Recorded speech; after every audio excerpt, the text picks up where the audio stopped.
Ini kejadian di tahun 2008. Ada satu keluarga. Ini keluarganya Pak Ilyas sama Bu Ima ya. Oke. Nah, Pak Ilyas sama Bu Ima ini punya 4 orang anak. Nah, pertama cowok, dia udah nikah, tinggalnya di luar kota.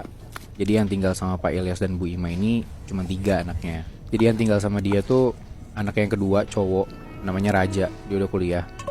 Terus anak yang ketiga cewek, namanya Aisyah, masih SMA.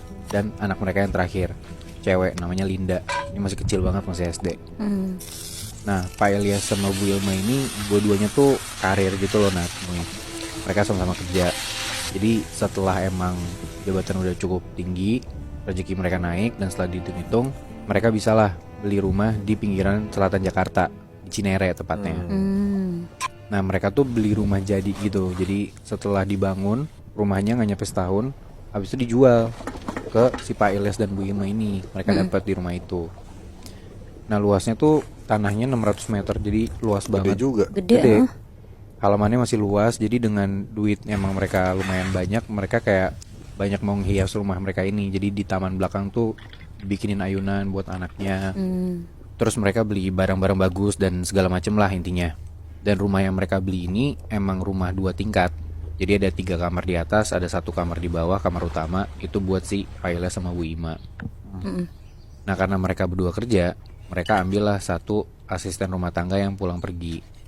Warga sana juga lagi nyari kerja, ditawarin, ya udahlah, bantu-bantu akhirnya. Mulai tuh mereka udah pindahan, semuanya aman-aman aja, Nat, Moy. Karena Pak Ilyas juga orangnya cukup berbaur. Begitu dia udah pindah, dia ngobrol sama warga sekitar, ngadain pengajian, syukuran, dan aman banget lah pokoknya semuanya. Tapi 2 minggu kemudian, mulai nih kejadian aneh Di rumah ini. di rumah ini. Kejadian yang pertama, yang ngalamin ini Raja, anak yang kedua. Raja balik kuliah malam, habis naruh motor di garasi, dia masuk tuh ke dalam rumah. Itu posisinya jam 1 malam. Semua orang di rumah udah pada tidur. Raja ke dapur, dia mau lihat makanan ada atau enggak. Terus dia ke meja makan, tudung dia buka, ada tuh makanan. Makanlah dulu dia di meja makan tuh sendirian. Aman-aman aja tuh, Nat, Moy. Pas Raja lagi ngambil minuman di kulkas, dia buka kulkas, tiba-tiba Raja nih nyium ada bau tikus mati gitu. Kayak bangkai tikus gitu. Bau bangke, Dia nyoba buat ngecek kayak ngendus-ngendus ke dalam kulkas gitu. Tapi dia ngelihat gak ada makanan atau minuman yang aneh-aneh. Bungkusan makanan kayak yang kira-kira jadi bau gak enak tuh gak ada.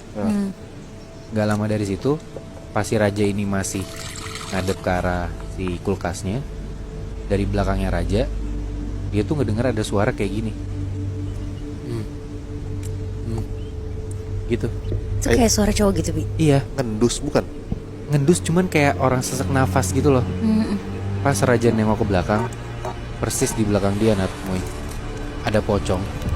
Tapi muka pocong ini penuh banget sama tanah. Dan mukanya nggak kelihatan sama sekali, bener-bener ketutupan sama tanah. Dan kain kafan si pocong ini tuh lusuh banget, penuh sama tanah.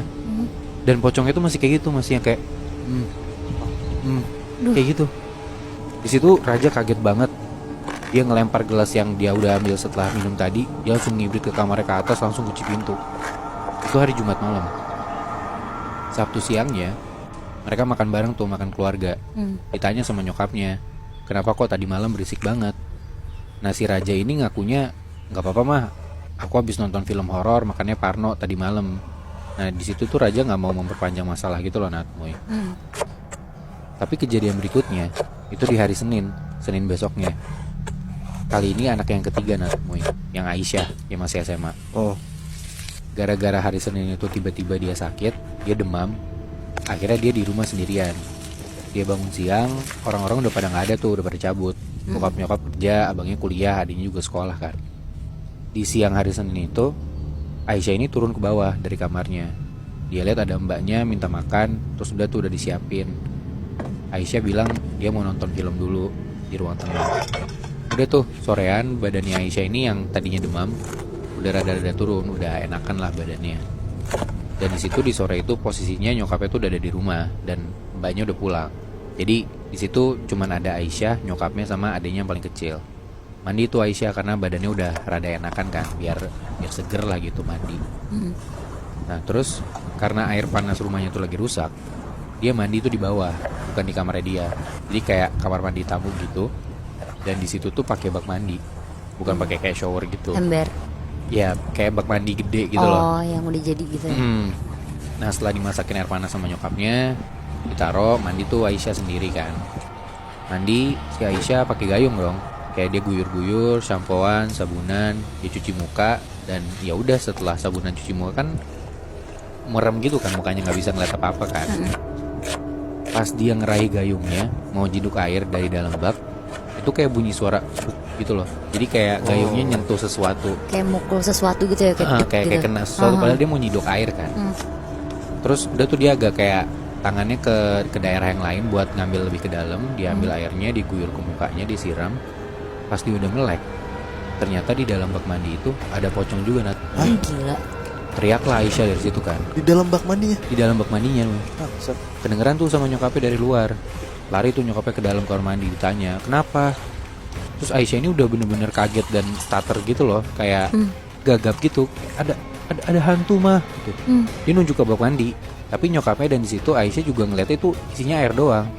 Udah hilang tuh si sosok ini. Nyokapnya nanya, kamu lihat apa emang?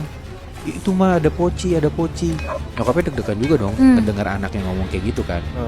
Ya udah tuh disuruh sama nyokapnya, udah selesain mandinya cepet, buru-buru. Ditemenin tuh sama nyokapnya di situ juga. Selesai mandi, Aisyah disuruh pakai baju, beres-beres, dia tuh langsung suruh tidur aja, dikasih obat sama nyokapnya. Karena nyokapnya juga nggak mau memperpanjang masalah itu. Dari kejadian itu, selama seminggu ke depan nggak ada lagi tuh Mui, kejadian-kejadian aneh.